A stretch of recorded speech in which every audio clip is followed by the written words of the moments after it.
Samantala mga kabrigada, puntahan na ho muna natin. Ito nga pong Brigada News FM Cebu. Kumustahin ho natin ang sitwasyon ho dyan direkta mga kabrigada. Mula ho sa 90.7 Brigada News FM Cebu, Brigada Sheila Altobar, i-brigada mo! Brigada! Live report! Brigada Gab at Brigada Glenn, yanig ng 6.9 na lindol ang Cebu. At partikular na dito sa kinatatayuan natin sa Cebu City area, ayon sa inisyal nga report, wala namang naitalang nasaktan o nasawi sa insidente. Gayunman, ilang establishmento ang nagtamo ng pinsala. Kabilang dito ang Cebu South Bus Terminal kung saan gumuho ang bahagi ng kisame.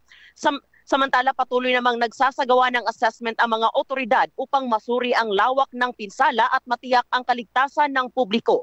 Samantala, sa mga empleyado ng Cebu City Hall, hindi muna pinapasok sa City Hall sa kadahilanan na kailangan pang suriin ang loob ng City Hall kung may mga crack ba sa loob. Samantalang umabot na sa 19 ang nasawi sa nasabing lindol sa may Bugo City at San Remigio, Cebu, Brigada Gab at Brigada Glenn. Samantala dito sa Cebu City area, normal na ang operasyon ng mga establishmento, pero yung mga klase na mula sa elementary hanggang sa college, kanselado lahat ng klase Brigada Gab at Brigada Glenn.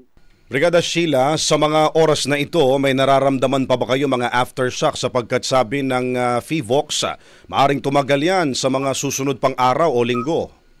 Yes, Brigada Gab at Brigada Glenn, may mga aftershocks pero hindi naman masyadong malakas kagaya kagabi, Brigada Gab.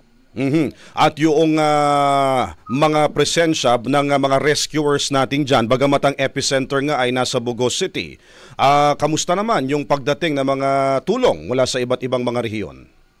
Ang Bugo City kagabi, Brigada Gab, pinadalhan na ng mga relief goods ng ating Cebu Governor, Brigada Gab, at ayun, pinuntahan na ng mga rescuers doon sa Bugo City kasi nga yung nalaman natin na maraming pinsala doon sa Bugo City at sa San Remigio, Cebu. Alright. Maraming salamat, Brigada Sheila, at ingat kayo dyan. Galing na lang dito sa Cebu City, in the heart of changing lives. Ako si Brigada Sheila Altobar sa 90.7 Brigada News FM Cebu, the Music and News Authority. Ang bahaging ito ay hatid sa atin ng Mom's Love ES1 Capsule. Simulang tuparin ang pangarap ng iyong anak. And stunting now!